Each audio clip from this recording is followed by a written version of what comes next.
Hello there. This is Being God's Obedient Servant channel. If you're new to this channel, this is a Bible study channel. I go through the King James Bible, explain certain things that are not really known today. But one of the main parts I like to do is explain how, even though, like, which parts of the Bible obtain to all people today, and which ones don't. Now, last video, I was talking about, I did order some stuff to possibly switch to the new King James Version, but it came in, and to be honest, I didn't like the layout of it. It was like, the pictures and stuff of the scriptures. I just did not like the layout of it, so I'm going to keep searching, see if I can't find something else. But yeah, I'm still doing the King James Version. I have changed as you can tell here, I've changed my main image. So I did do that in preparation for switching to the new King James Version. But like I said, what came in, I just didn't really like it the way it was done. So I'm going to keep searching. Maybe I'll find something that I like. But today's lesson we're going to be doing is Deuteronomy chapter 23-26. So that's going to be 4 chapters total we're going to be going through. So it may take a little bit, but some of them are kind of short. A lot of it's straightforward reading. Some of this is going to be, some of this I even had to look up because it was a little hard to understand. But once you learn it, understanding the King James Version is not complicated at all once you learn it. But even though I've read through the Bible quite a few times already in my life, I'm over 15 times. There's still parts of it that, it's just, you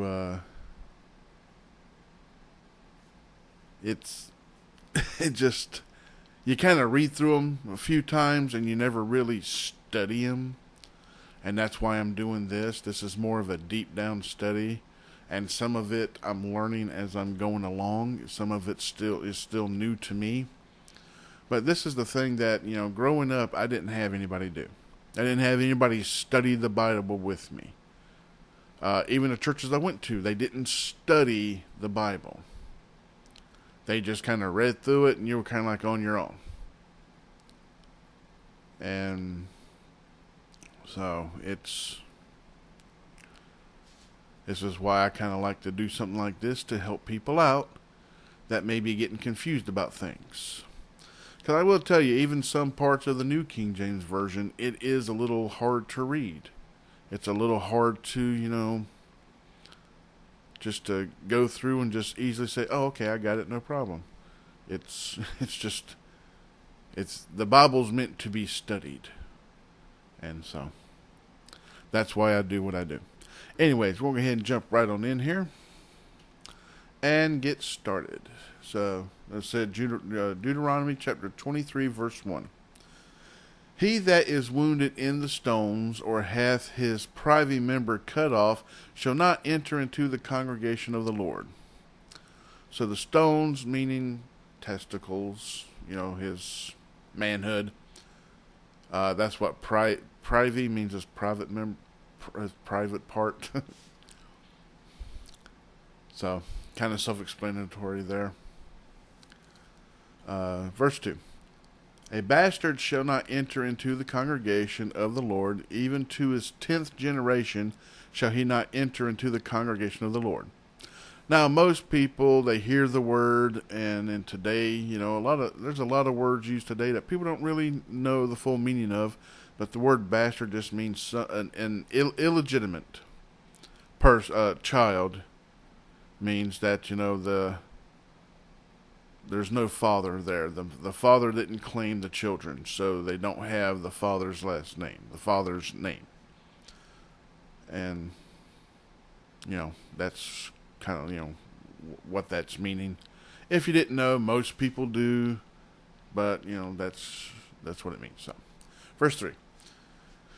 An Ammonite or Moabite shall not enter into the congregation of the Lord, even to their 10th generation shall they not enter into the congregation of the Lord forever.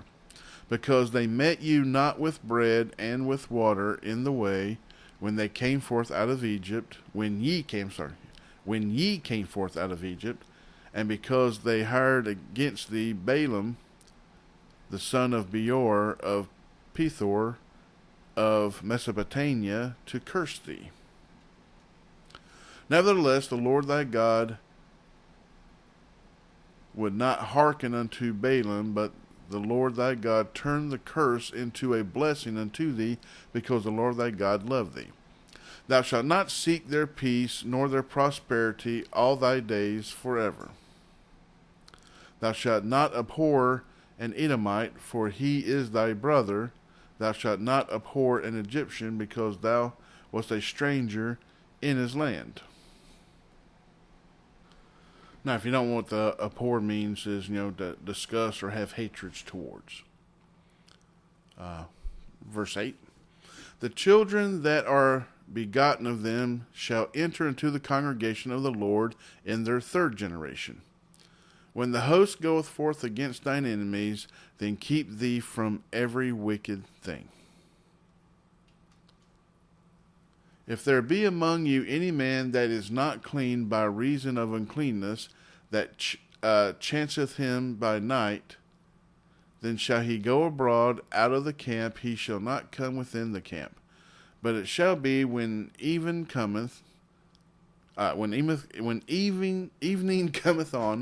he shall wash himself with water, and when the sun is down, he shall come into the camp again. So, quick little thing. If I've had some, kind of had some people look curious. I want to say soap and water.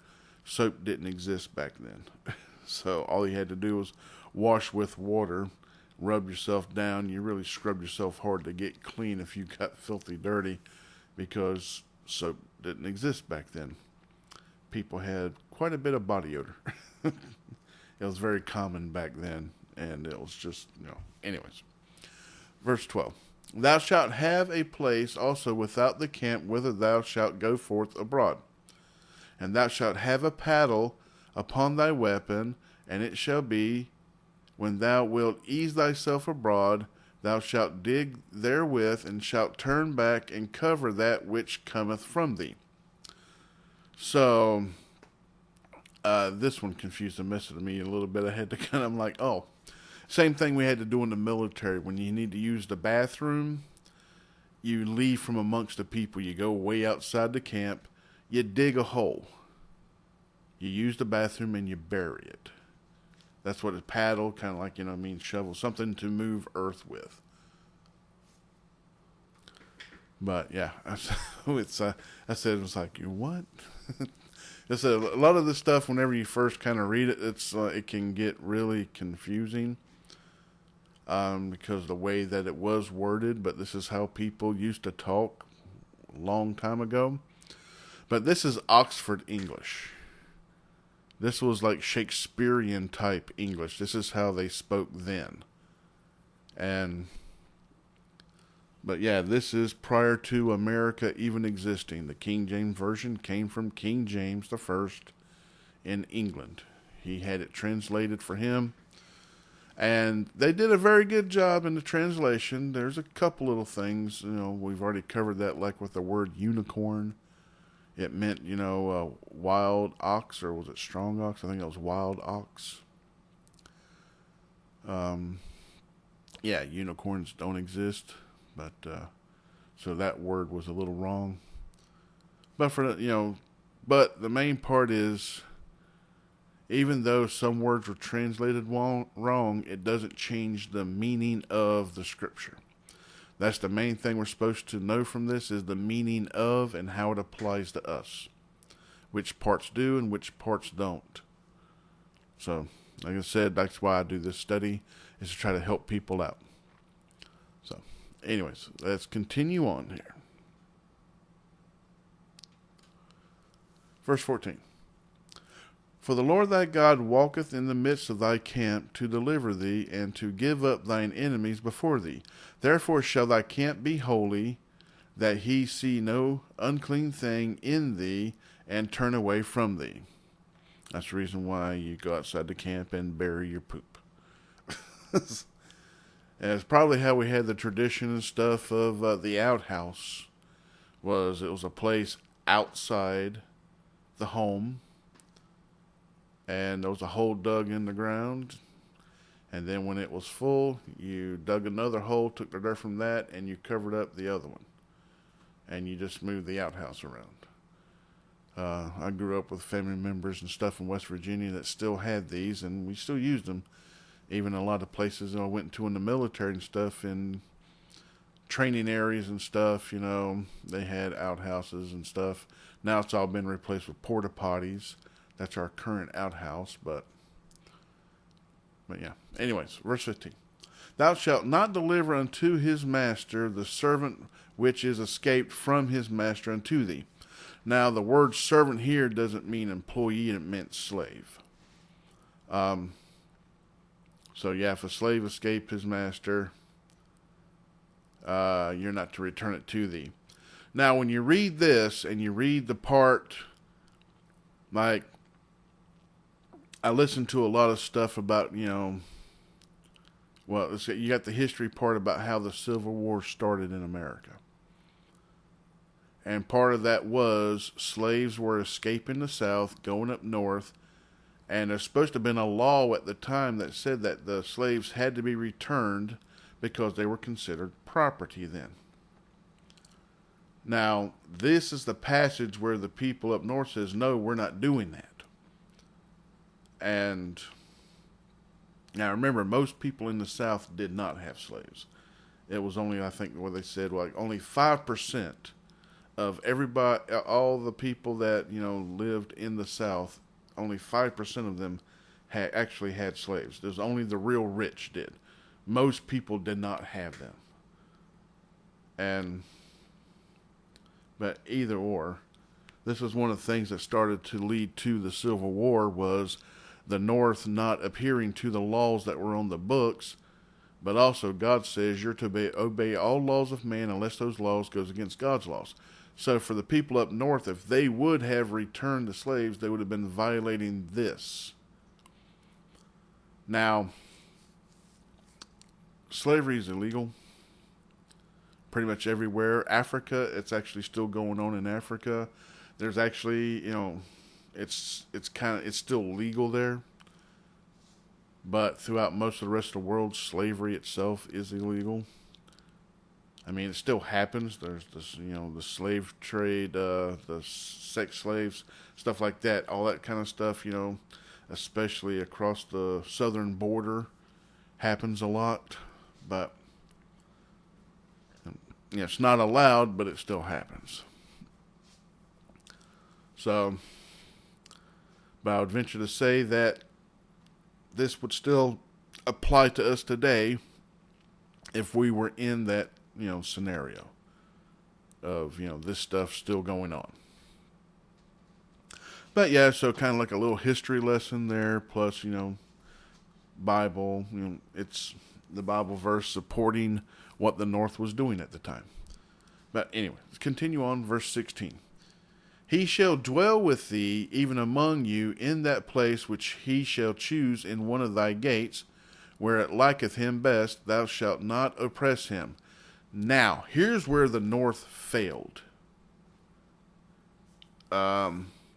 Because the North didn't have slavery in America at the time. North abolished, the North part abolished slavery, made it illegal, but they still didn't let the escaped slaves or, those, people of them live with them. So, It's like, so part of it they listened to, but part of it they didn't listen to. So, I mean, it's just, it ain't saying that the people of the north were holier than thou, because they obeyed some part, but some part they didn't. So, was it the Bible's the reason why they didn't obey it? They didn't obey the law about returning escaped slaves? Possibly, but it said, like, other part of the Bible, they didn't listen to. So,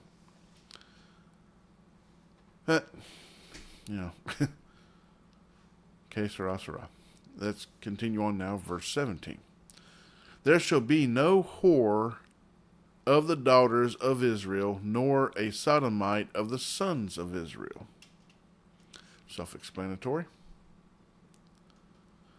But now I will say this kind of applies. This says pretty much saying to Israel, but this kind of still dwells with everybody today. That, these things are not going to be supported by God. These are classified as being wicked. So, verse 18. Thou shalt not bring the hire of a whore or the price of a dog into the house of the Lord thy God for any vow, for even both these are abomination unto the Lord thy God. Now, I really had to look this one up. It was like, what does this mean? Or the price of a dog. And in Arab nations, they look at dogs as being unclean. I think it's from this, but actually what this means is a male homosexual. They called him a dog.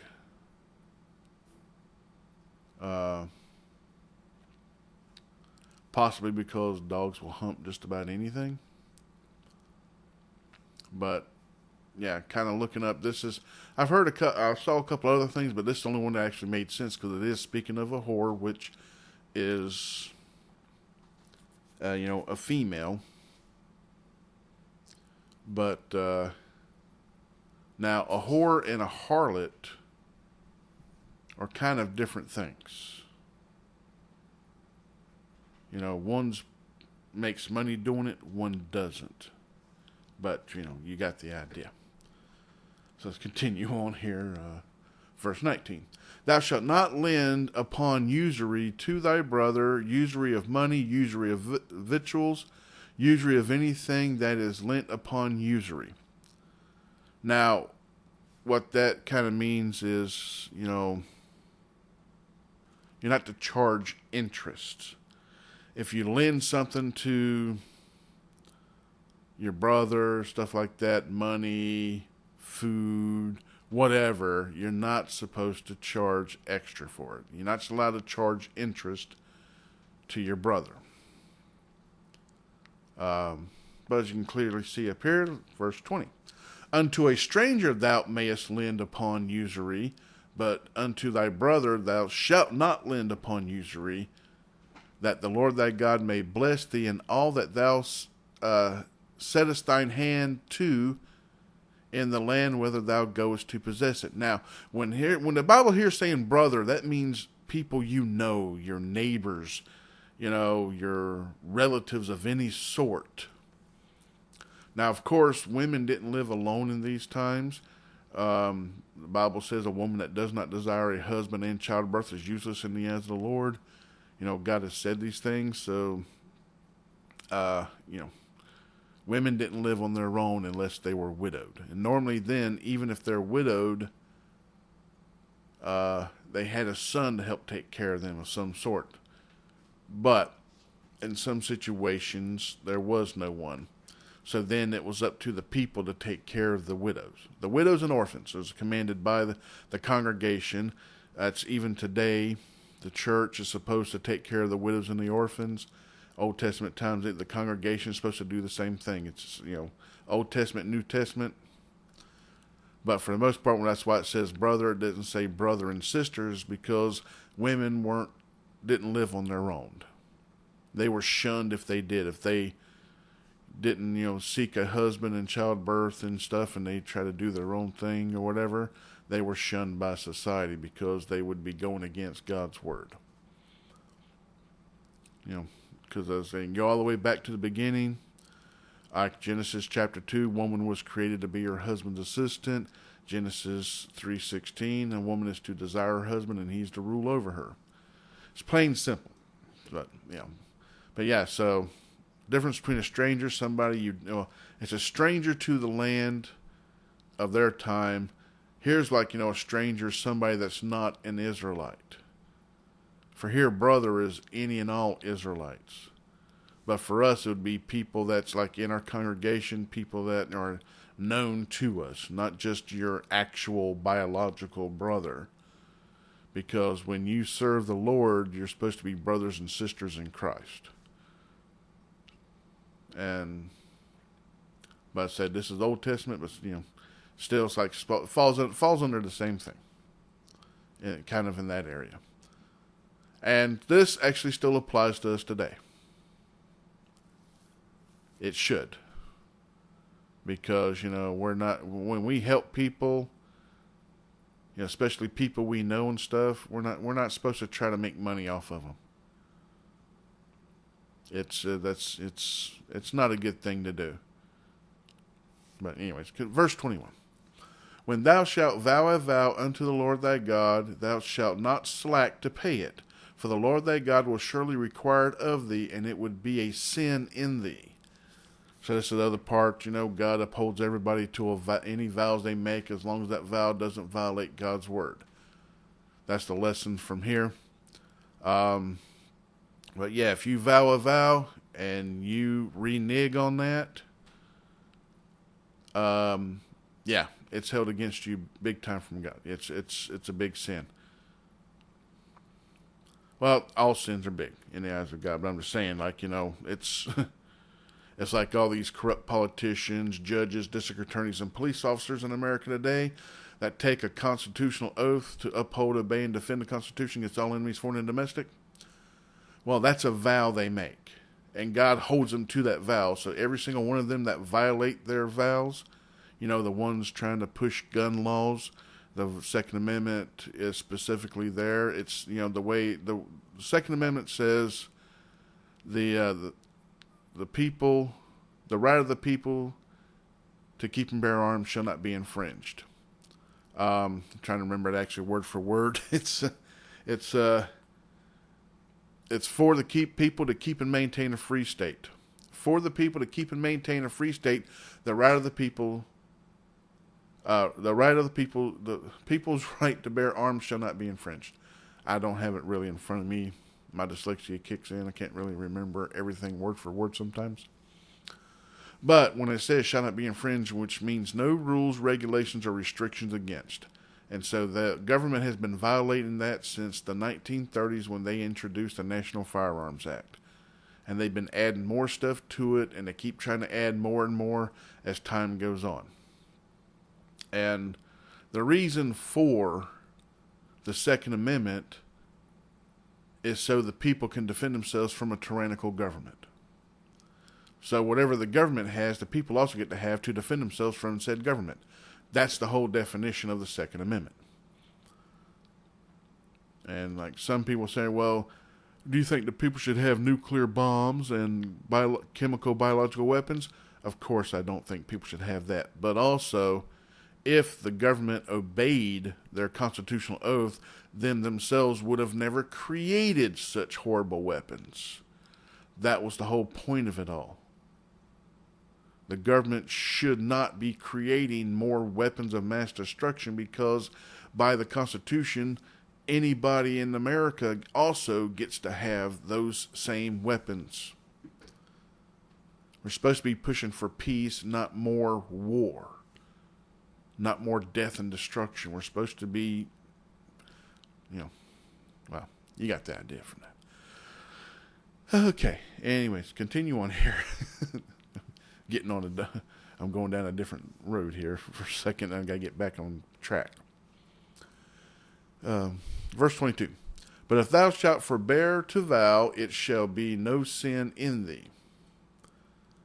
Now, of course, a forbear means if you don't take no, if you don't make any vows, then you're not bound to make vows. Is kind of what it's saying there. If you do make one, God holds you to it, unless that vow goes against God's words. But you're not bound to make any vows. You don't have to. And the Bible actually words it that it's better that you don't do such things. That way, you're able to stay clean from that, because it's like the marriage vows. Every single person that got married to somebody just to trick them or divorce them, sorry to say, but the feminist movement of women today, that's what they're primarily doing. They find a man that's making good money, they marry them, have a couple kids with them, then they divorce the man, which the woman's not allowed to do. Woman's not allowed to file for divorce in the eyes of God. But anyways, she divorces the man now. No-fault divorce is legal in the eyes of man. It's not legal in the eyes of God, but in the eyes of man it is. So she'll divorce the man, take alimony, take the children, take child support. She already violated her vow of marriage, because it's till death do you part. Not, I don't like things like this, or I'm not happy now. It's to love, honor, and forsake thee, if for richer or poor, sickness and in health, till death do us part. Now, the only person that can file for divorce is the man. It's going to be coming up here in a little bit. But the man has to have good reason for. We've already covered that in the last part, where if the man lies about the woman saying she's evil, but she's not evil, the man's to be punished for that, but also the man can't put his wife away. But, also there's so many things in today's society. It's just like, for what does God consider marriage? Well, for God's eyes, whatever man takes a woman's virginity, he is her husband. Any man after that is adultery. So it isn't just a vow in church or in man's eyes, are marriage vows. Now God will uphold you to those marriage vows. But in the eyes of God, though, to be honest, that if the woman's not a virgin, she's already married to someone else in the eyes of God. So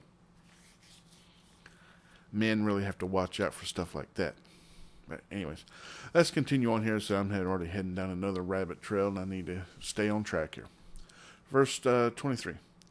That which is gone out of thy lips thou shalt keep and perform, even a freewill offering, according as thou hast vowed unto the Lord thy God, which thou hast promised with thy mouth. When thou comest into thy neighbor's vineyard, then thou mayest eat grapes thy fill at thine own pleasure, but thou shalt not put any in thy vessel. When thou comest into the standing corn of thy neighbor, then thou mayest pluck the ears of thy corn of thine hand, but thou shalt not move a sickle unto thy neighbor's standing corn. Now, this stuff today, most people ain't even farmers anymore. So, but I venture to say that, I would like to say that if we were back to being primarily nothing but farmers and stuff like that, now remember it says neighbors, that's people that you live close to, this, that, and the other. You're not to take their stuff and put it in your containers and take it home with you. But if you're in there, you grab a couple little things to snack on while you're there, it's kind of supposed to be neighborly, says no big problem, because, your neighbor can do the same thing with your crops. But of course, sickle is what you used to use to cut the stalks down to actually collect. But yeah, if you didn't know what a sickle was. But chapter 24. Wait a minute, was that what? Oh yeah, 25 was the end of that. I'll make sure I didn't skip something. Chapter 24. When a man hath taken a wife and married her, and it come to pass that she find no favor in his eyes, because he hath found some uncleanness in her, then let him write her a bill of divorcement, and give it in her hand, and send her out of his house. So this is like women. Women were held to a whole lot higher standard than any stuff that's going on today.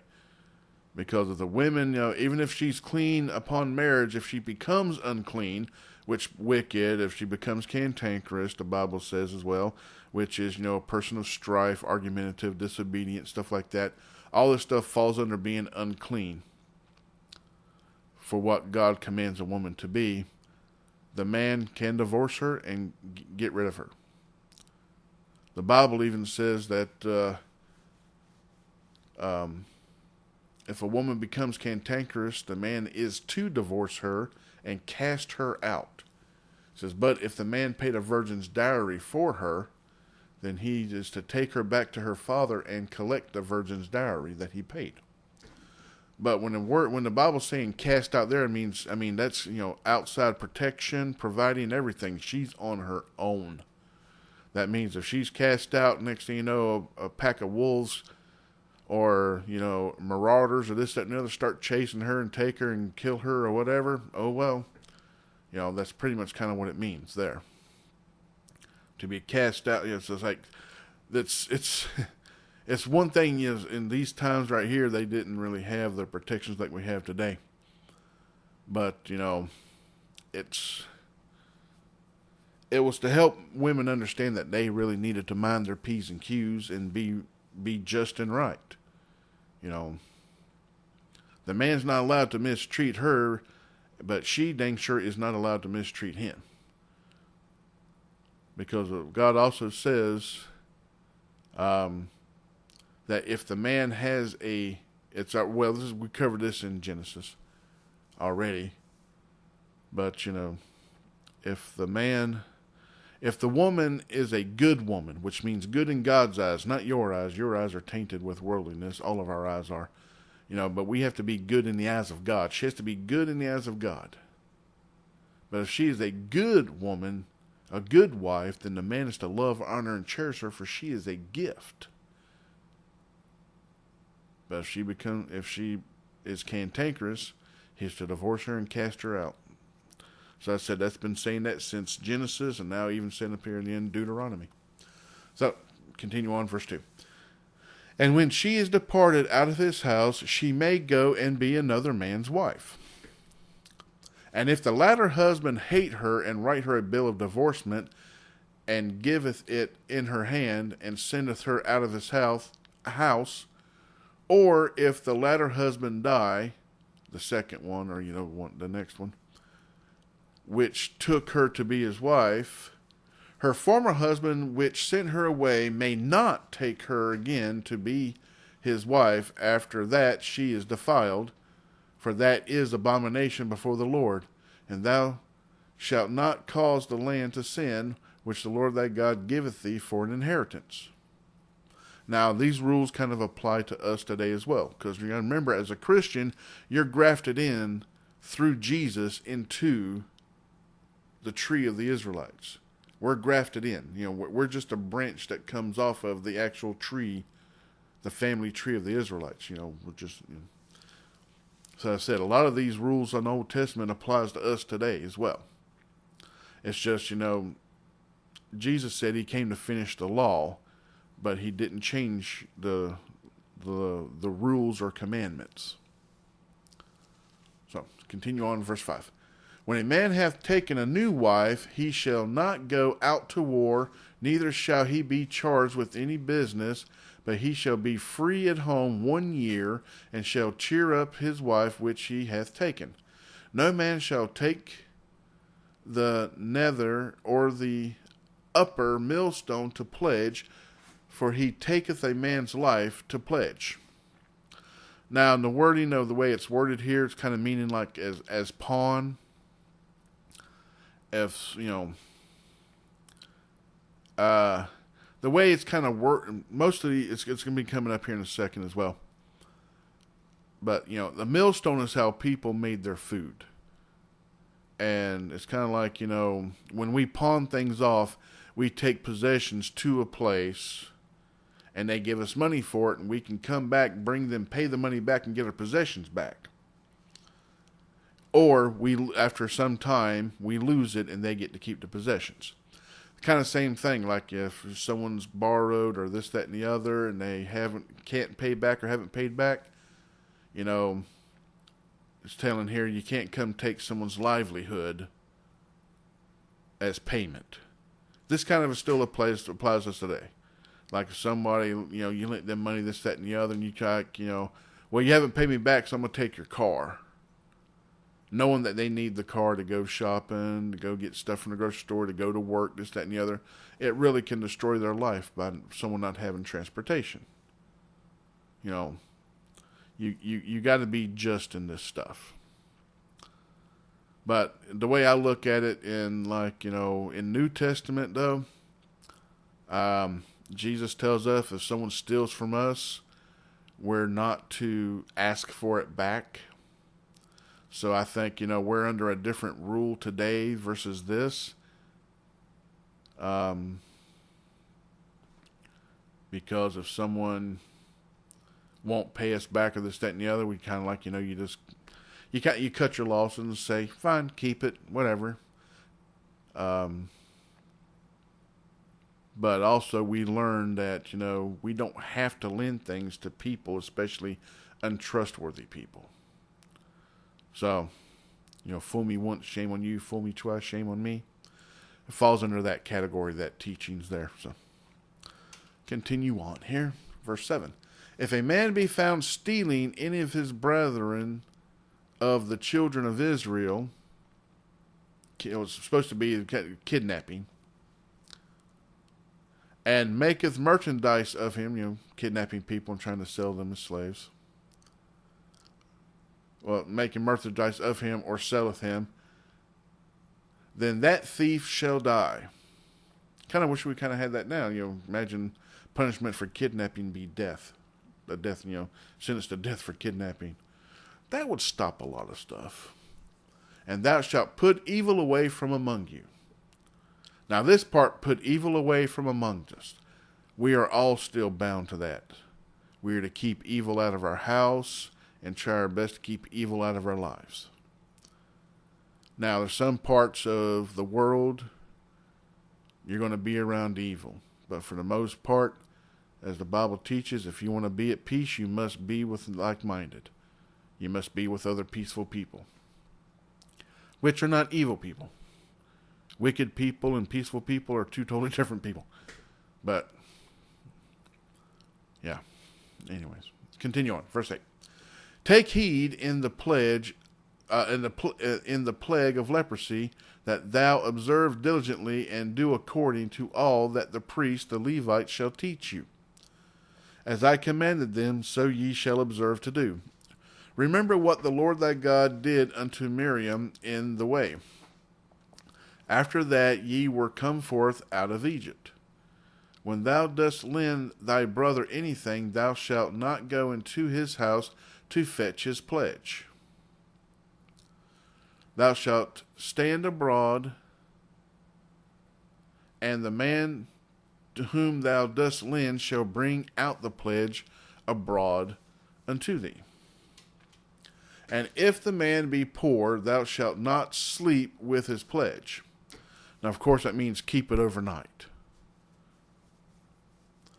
So I said, the word pledge here is kind of like mean pawning things and stuff. So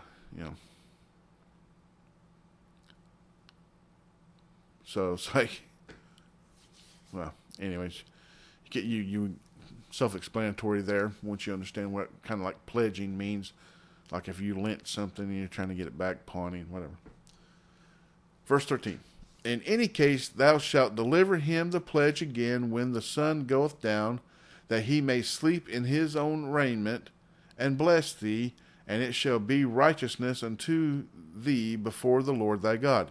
Now, one thing people used to pawn, and these times or whatever, used to kind of like trade things, is clothing. Clothing was very expensive. Today we have machines making fabric that makes it super cheap. Back then, everything was done by hand. So imagine a pair of, most people didn't wear pants then. They all had robes of some sort because they didn't really have the ability to make pants, stuff of that nature.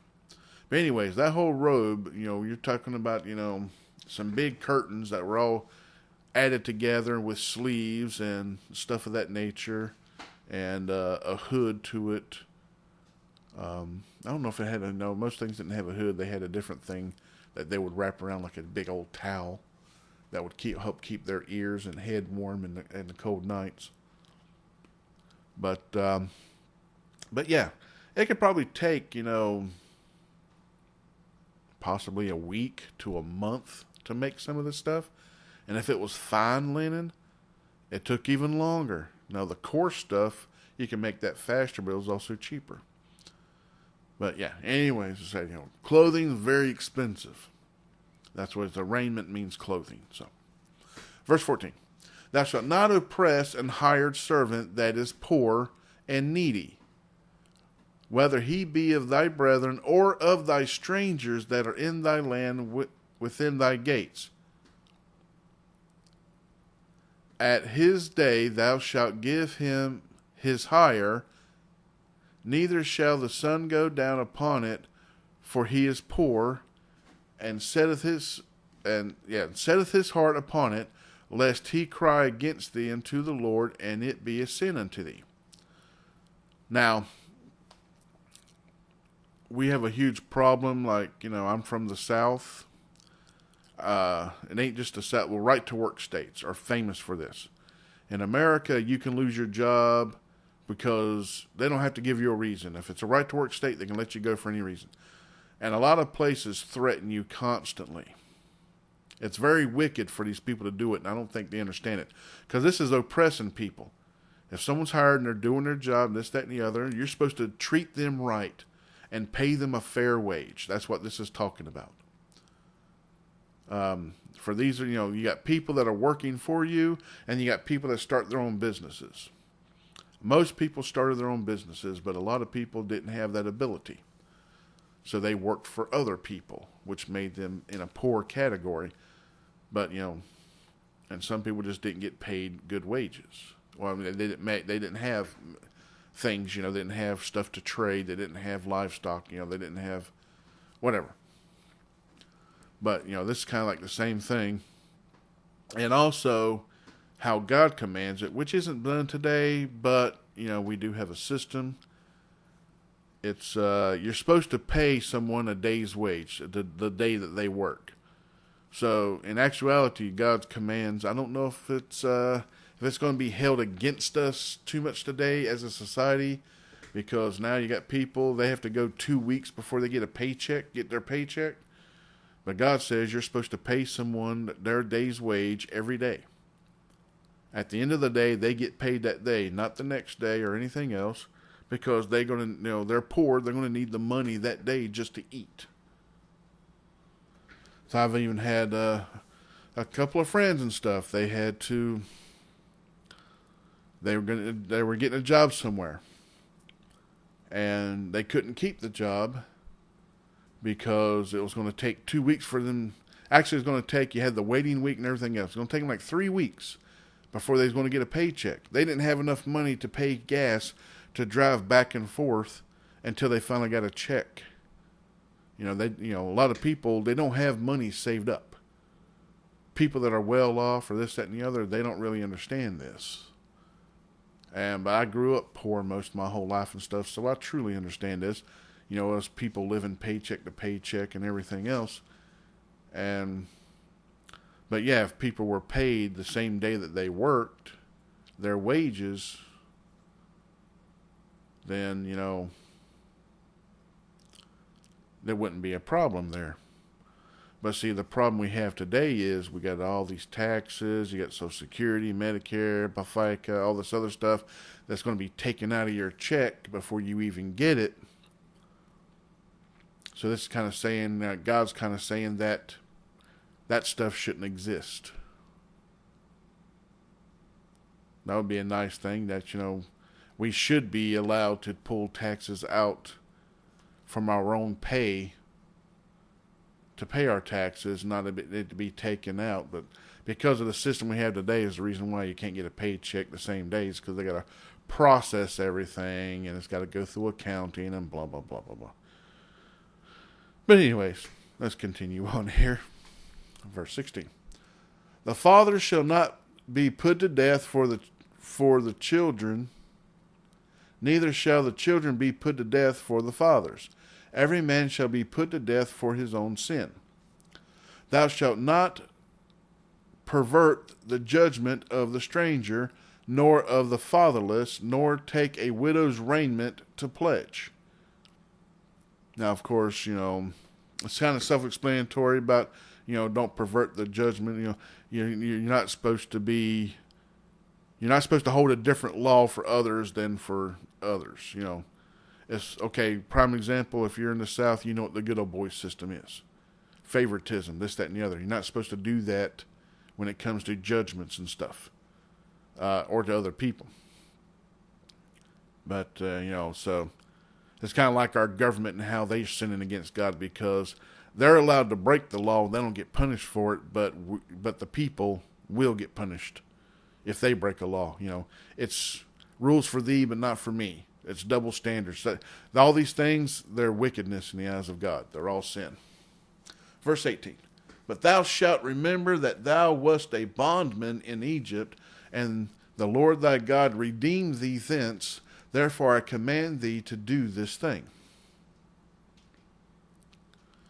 When thou cuttest down thine harvest in thy field, and hast forgot a sheaf in the field, that means a section. Now, if you gathered everything and you forgot some,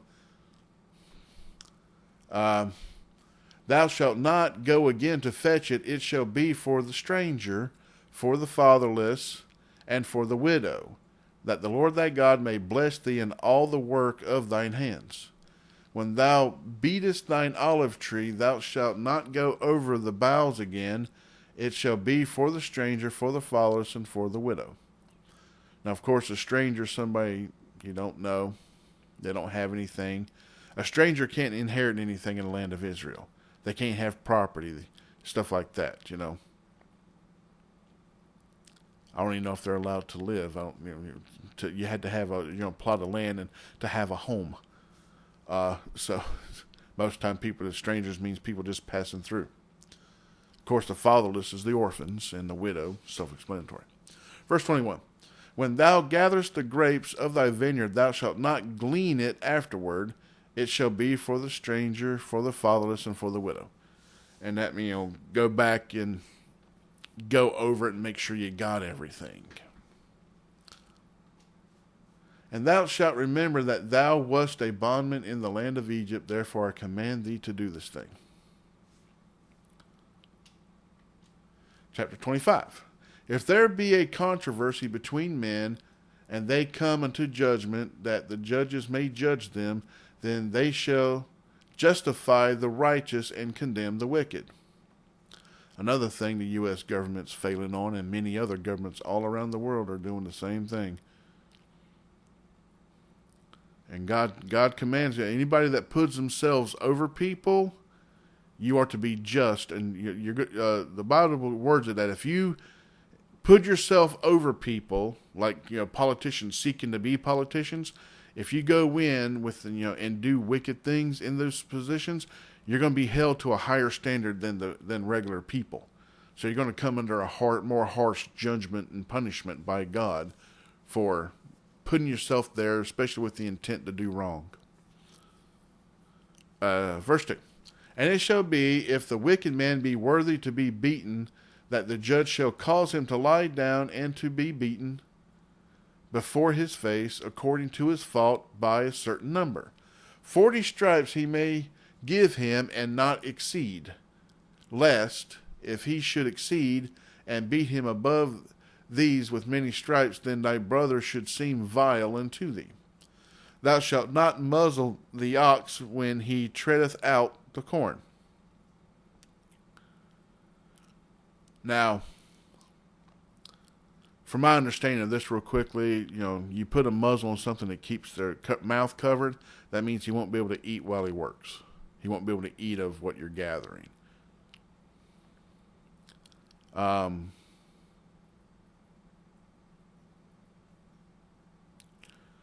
might have to look that up. I don't know if that really pertains to this or not anymore. The treadeth out. But, okay, so yeah, the treadeth, to tread upon stuff. But yeah, I just kind of looked it up real quickly. But yeah, I had to sit there and like, wait a minute, make sure I get this right. But yeah, it's like so it's being muzzled so he can't eat as he works of any corn that's laying around. So that's God doesn't want us to be mean to the animals either. The earth was created for us, and we are to be the earth's stewards. We're to care for it and tend to it, but we can also live off it as well. But we're not to mistreat it either. So that's rules as well. So, verse 5: If brethren dwell together, and one of them die and have no children, the wife of the dead shall not marry without unto a stranger.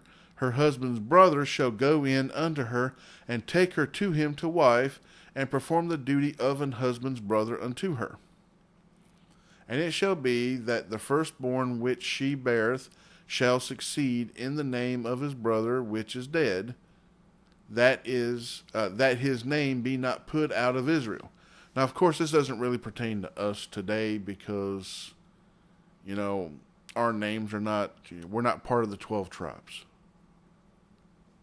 And I don't know if you're going to be, I don't think you'll be condemned if you adhere to this today, not being an Israelite. But, I don't think you have to do this anymore. But yeah, it's like I said, because it's primarily just for the Israelites because of the 12 tribes of Israel. But, if you got a brother and stuff, of course, the family name's still going to carry on with that. But as I said, I don't think we're bound to this one anymore. This was more of an Israelite thing. Anyways, verse 7.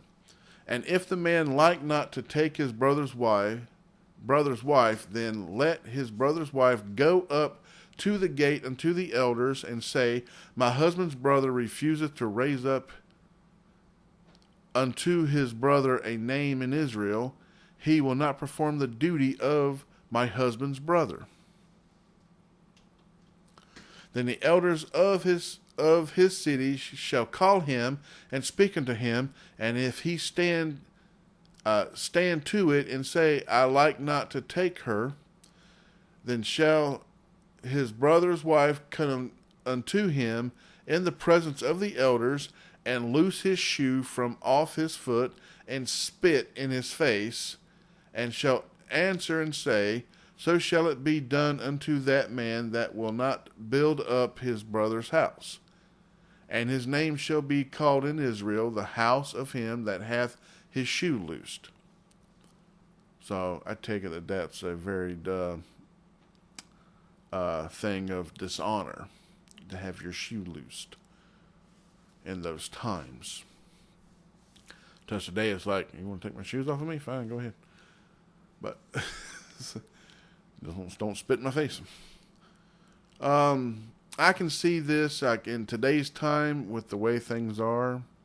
I don't think you can be held to this, but like the primary part of the children of the wife is when the father's in biblical times, the husband that was seeking a wife was normally going to be close to the age of 30, and his wife's going to be around close to the age of 15.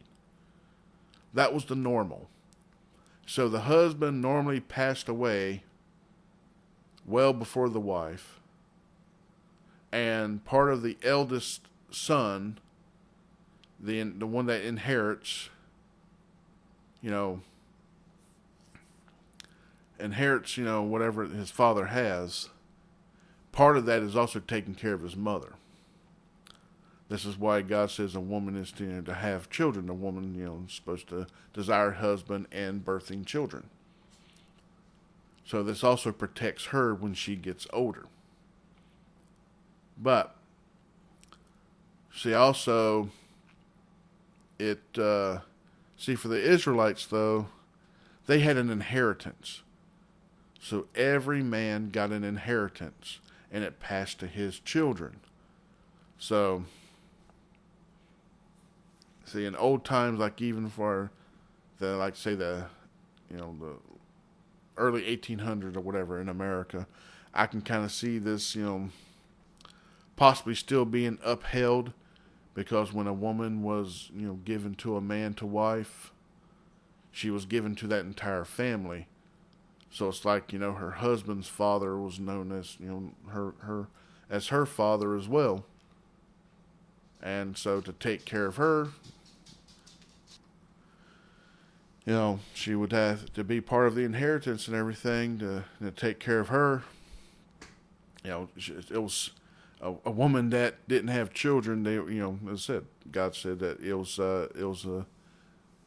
that He finds her useless if she doesn't desire children.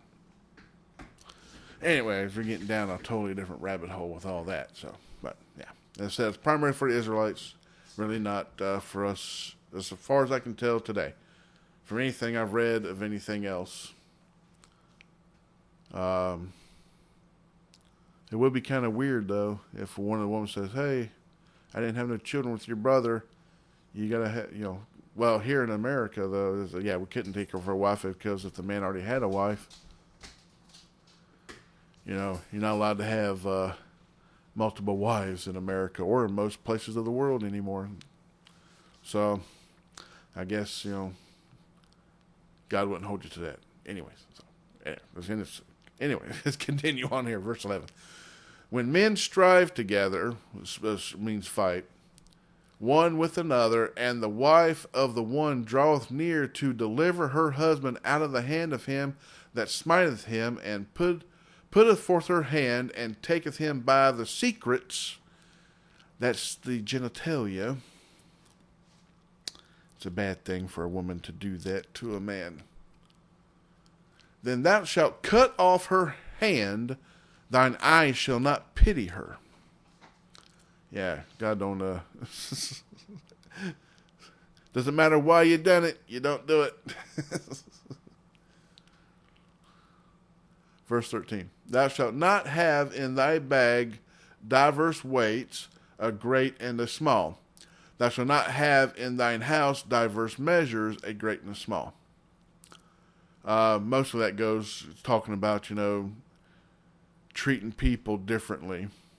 Or like, in the bag with your weights and stuff is like when people were paid things, it was paid with weight. You're not to do unjust to other people or even in your own house. You're not to, like your children shouldn't be treated differently. Shouldn't have favorites. Continue on. Verse 15. But thou shalt have a perfect and just weight, a perfect and just measure thou shalt have, that thy days may be lengthened in the land which the Lord thy God giveth thee. For all that do such things, and all that do unrighteously, are an abomination unto the Lord thy God. So anybody listening to this that's part of the good old boy system, many places I worked at in the South and right to work states and stuff, they have it all over the place. It's an abomination unto the Lord. Because you treat people better than people you don't. Just now you know, and no one's half the battle. G.I. Joe rules. But continue on, verse 17. Remember what Amalek did unto thee by the way when ye were come forth out of Egypt, how he met thee by the way, and smote the hindmost of thee, even all that were feeble behind thee, when thou wast faint and weary, and he feared not God. Therefore it should be, when the Lord thy God hath given thee rest from all thine enemies round about in the land which the Lord thy God giveth thee for an inheritance to possess it, that thou shalt blot out the remembrance of Amalek from under heaven, thou shalt not forget it. Yeah, God wants them to wipe out all the Amaleks. because of the evil they did. Chapter 26. Yeah, kind of sorry this one's taking a little bit longer. I went down a couple of rabbit trails. But there's only 19 verses in this, so it won't take long to read this. I'm already up to an hour. Sorry. But let's continue on. And it shall be when thou art come in unto the Lord, unto the land which the Lord thy God giveth thee for an inheritance, and possesseth it, and dwellest therein, that thou shalt take of the first of all the fruit of the earth, which thou shalt bring of thy land, that the Lord thy God giveth thee, and shalt put it in a basket, and shalt go unto the place which the Lord thy God shalt choose to place his name there. And thou shalt go unto the priest that shall be in those days, and say unto him, I profess this day unto the Lord thy God, that I am come unto the country which the Lord sware unto our fathers for to give us. Dang, dyslexia kicking in. Just reading some of that, and those words are just jumbling up all inside my head, trying to come out my mouth. Verse 4. And the priest shall take the basket out of thine hand, and set it down before the altar of the Lord thy God. And thou shalt speak and say before the Lord thy God, a Syrian ready to perish was my father, and he went down into Egypt, and sojourned there with a few, and became there a nation, great and mighty, and populous. Now, so we're talking going all the way back, when the people came into Egypt first, you had Joseph. He was the one that was sold as a slave from his 12 brothers. He was the son of Jacob. He had Jacob and Esau. But Jacob was renamed Israel, so now you have the Israelites from the 12 tribes. But yeah, they were Syrians.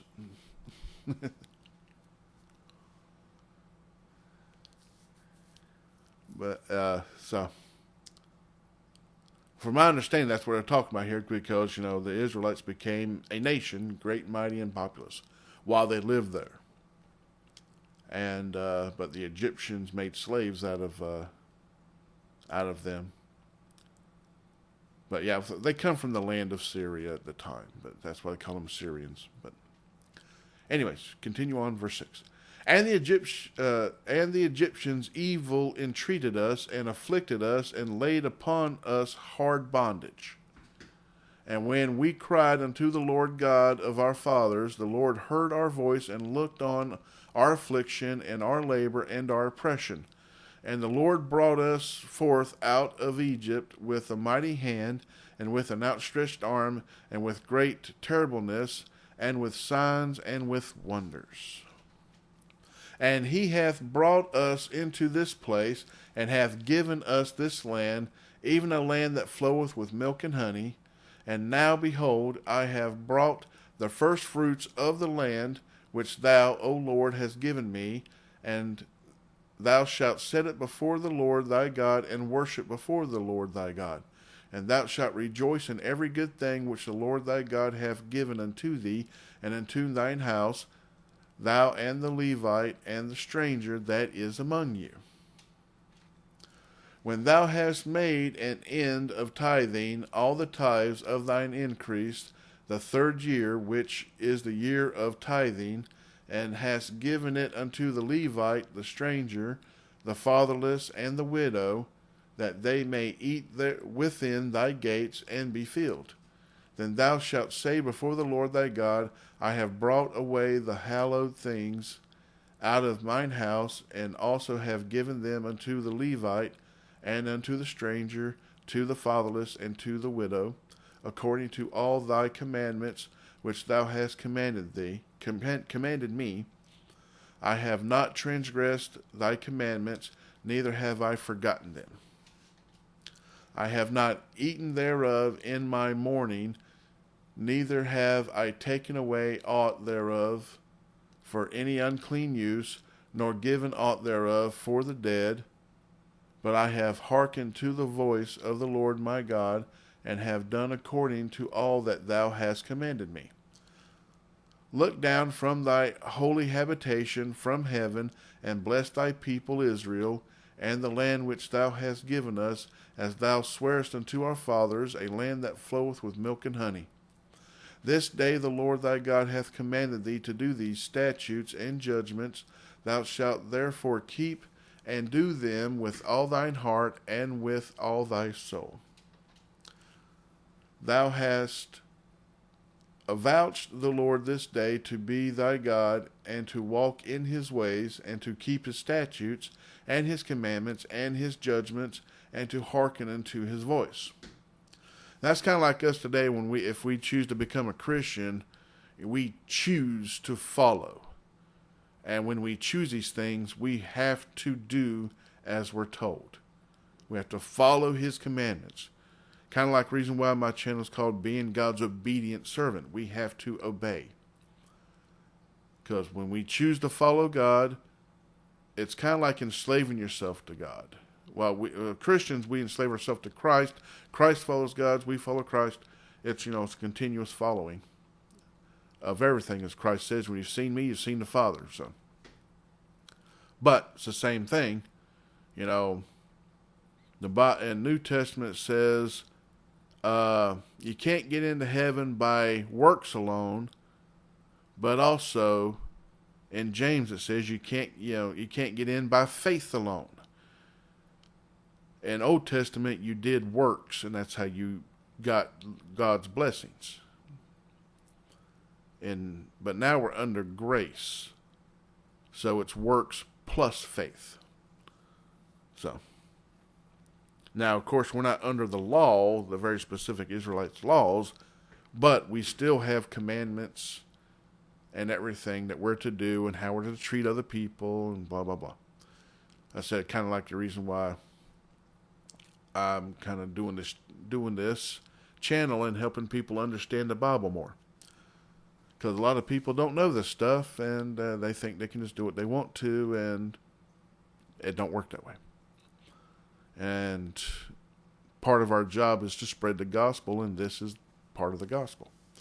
Verse 18, And the Lord hath avouched thee this day to be his peculiar people, as he hath promised thee, and that thou shouldest keep all his commandments. So that's a very crucial part. Because it says, if the Lord has if we ask the Lord if we ask God for us to be one of his, and he accepts us, he gives, we are blessed with the Holy Spirit. And from then forth, we're to depart and be ye separate of the world. That makes us peculiar people. So, that's all tied into that. And last verse of this. And to make thee high above all nations which he hath made, in praise and in name and in honor, and that thou mayest be an holy people unto the Lord thy God, as he has spoken. All right, so I said this is the end of the study. It's a little long. Sorry about that. So I'm going to go ahead and end this lesson here. I hope you enjoyed this study. But yeah, I said I've already kind of taken too long here. So until next time, God bless, good night, and goodbye.